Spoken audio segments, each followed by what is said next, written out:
नमस्ते बच्चों।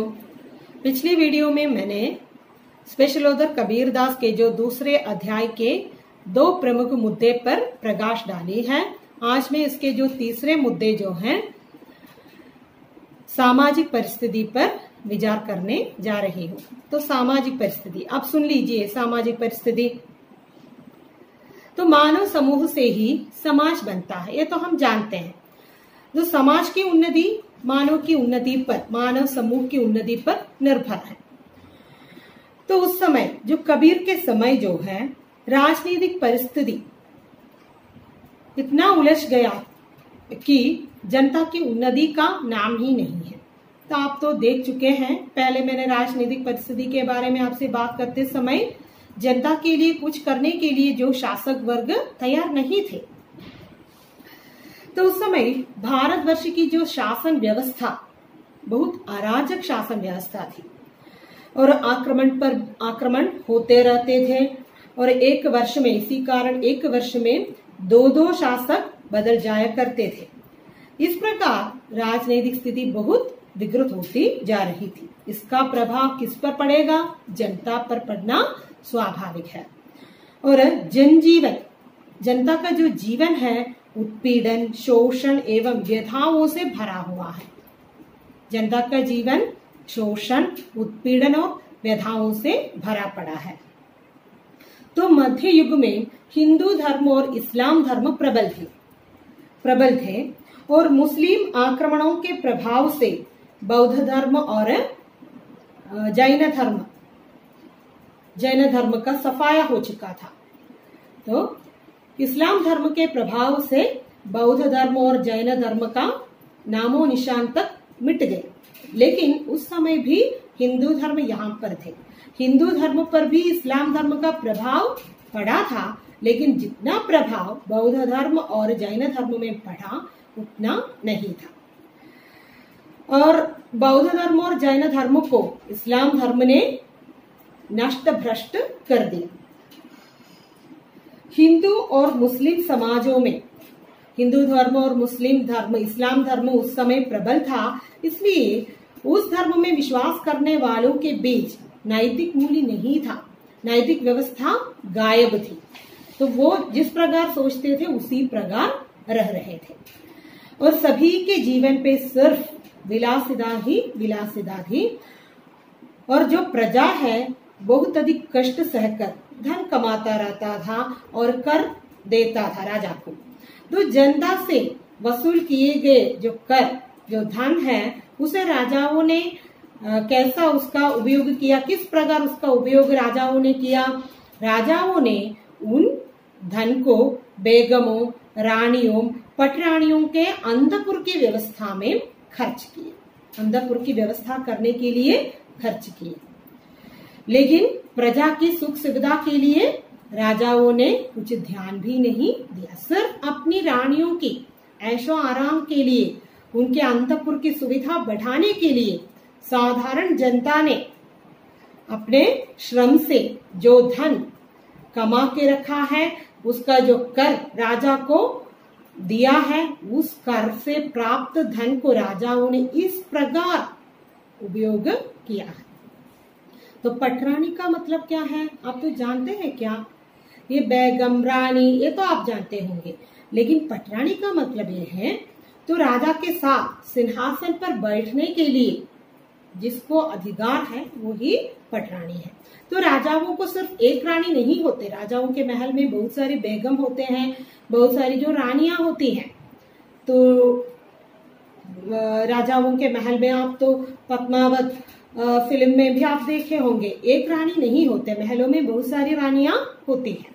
तो उनमें जो बुजुर्ग नारी होती है वही पटरानी है। तो समझ में आया ना?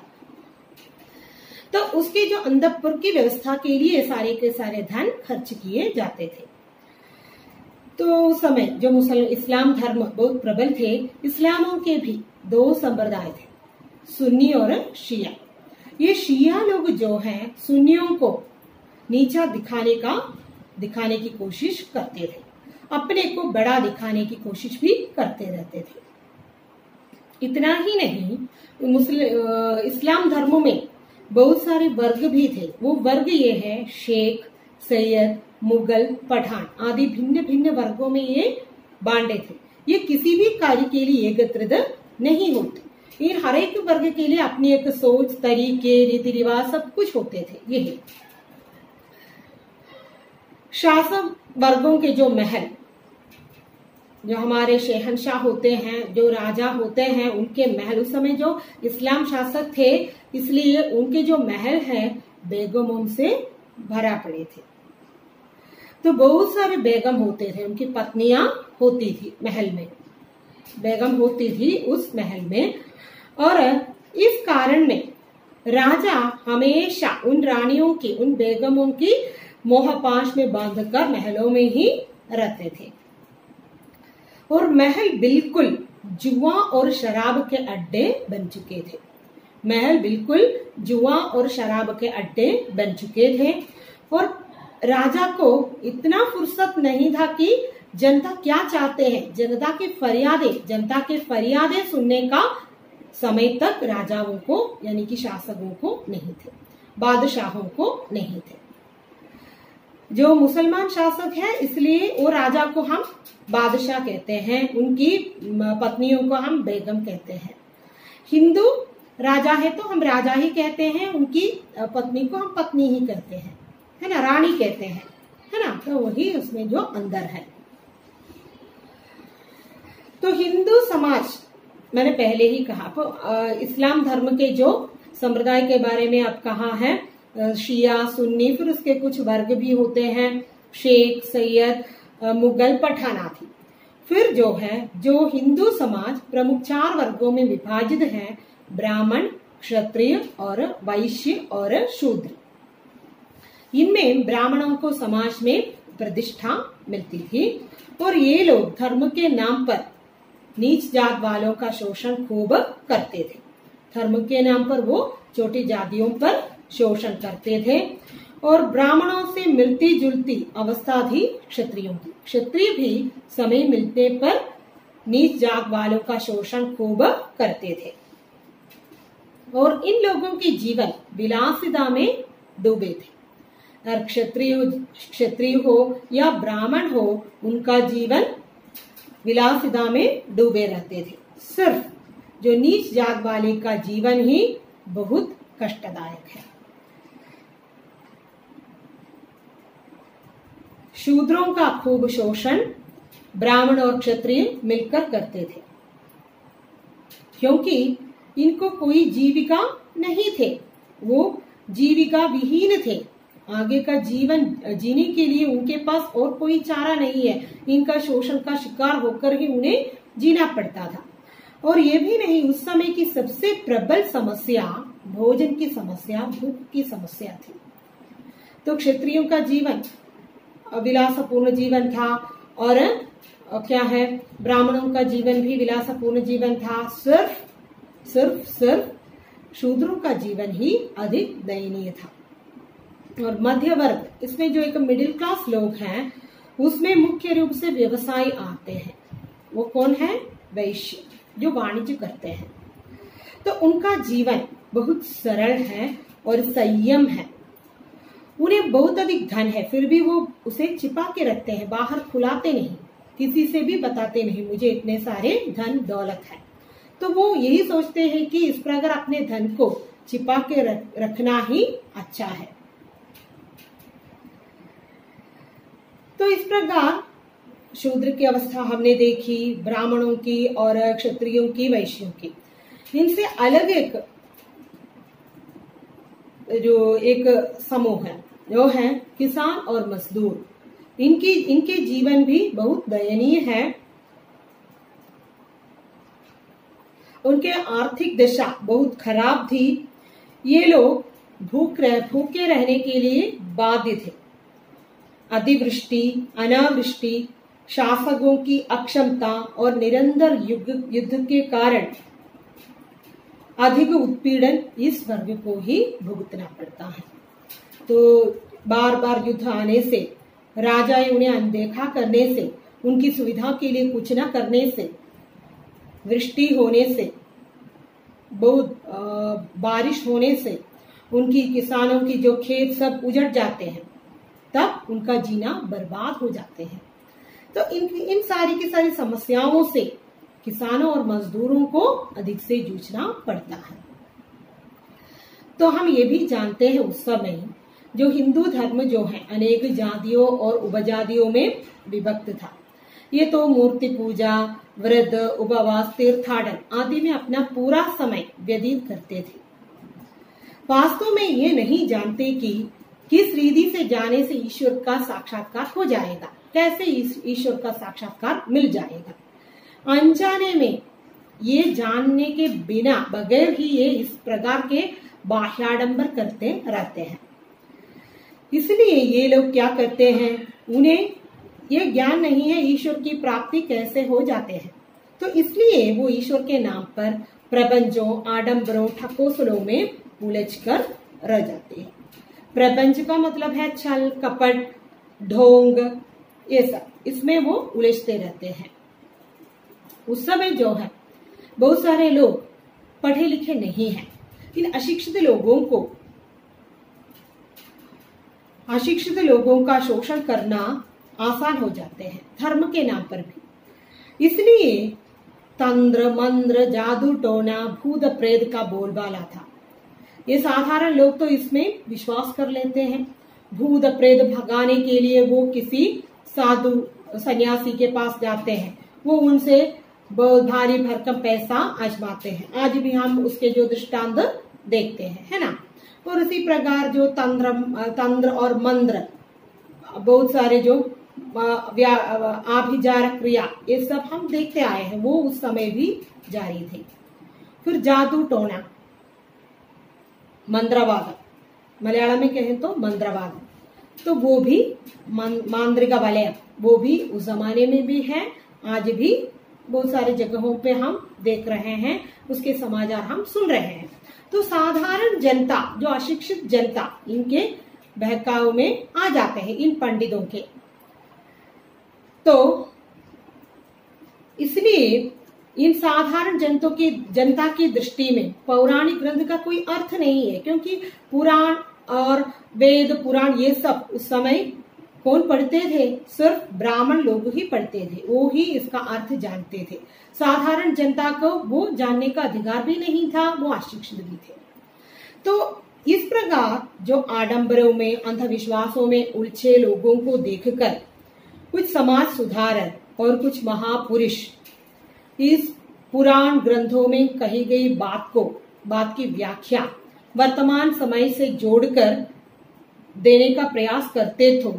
उस समय के जो वरेण्य विभाग हैं उसे दबाने की कोशिश करते थे, तलवार वगैरह दिखाकर अपना हक जमा के उसे रोकने की कोशिश करते थे। आप तो जानते हैं वरेण्य विभाग जो है ऊंचे जात वाले, उसे यही विचार था कि ये पुराण और वेद उपनिषद ये सब पढ़ने का अधिकार ब्राह्मण को मात्र थे। यदि कोई समाज सुधारक इसकी व्याख्या साधारण जनता तक इसका जो अर्थ पहुंचाने की कोशिश करते तो वो उसे दबा देते हैं। और ये भी नहीं, उस समय भारत में नारियों की दशा बहुत दयनीय थी। आज भी जितना दयनीय है उससे ज्यादा दयनीय थी उस जमाने में। नारी जो है भोग की वस्तु बनकर रह गई थी। तो उस समय जो अधिकतर युद्ध जो है नारियों को प्राप्त करने के लिए, सुंदर नारियों को प्राप्त करने के लिए होता था। ये भी नहीं, जो राजा युद्ध में परास्त होते हैं उसके अंतपुर में जितनी रानियां हैं उसे विजय प्राप्त करने वाले राजा को प्राप्त होते थे। तो आप देखिए, यह नारियां जो हैं पन्नी बनकर रह गए हैं, बिकाऊ चीज के समान होते हैं। युद्ध में जो विजय प्राप्त करेगा उन्हें वो अंतपुर की रानियां हासिल हो जाएगी।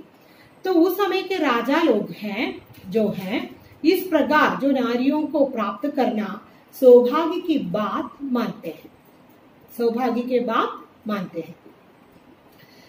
तो इस प्रकार नारी की अवस्था इस प्रकार ऐसे शोचनीय थी। तो दूसरी ओर जो है इसके साथ साथ विधर्मी मुसलमानों द्वारा नारियों के अपहृत किए जाने के भय से बाल विवाह, पर्दा प्रथा, सती प्रथा आदि कुरीतियों का खूब प्रचलन होता था।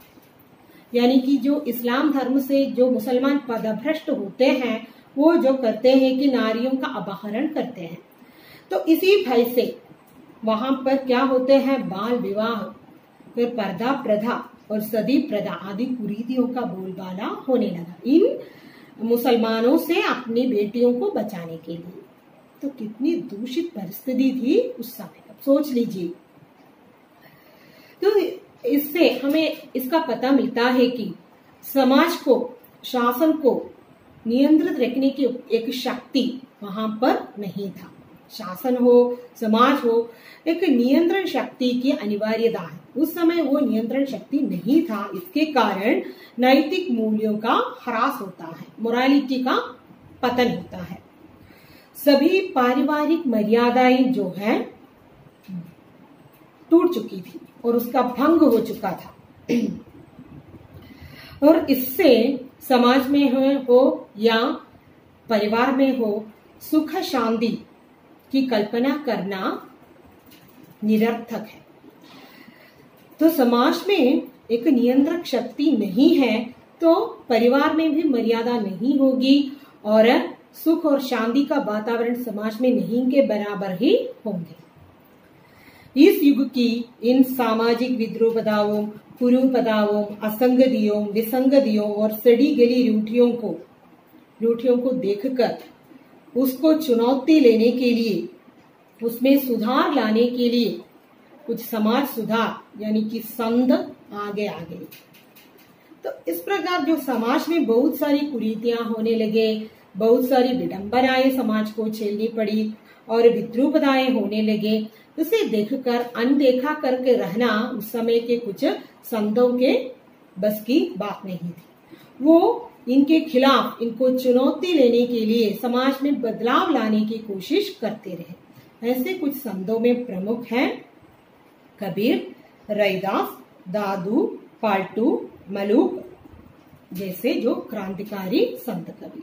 इन्होंने ही आगे चलकर उस समय के जो विद्रूपताओं, विडंबनाओं, पाखंडों को अस्त व्यस्त करने की कोशिश की है। तो इतने में सामाजिक परिस्थिति भी समाप्त हो गई है। तो मुझे आशा है आप अच्छी तरह से पढ़ लीजिए। 2-3 परिस्थितियां हैं, राजनीतिक, धार्मिक और सामाजिक। तो मेरे ये वीडियो से आप कुछ लाभान्वित हुए होंगे, ऐसी आशा के साथ मैं समाप्त करती हूँ। धन्यवाद। शुभ रात्रि। Thank you.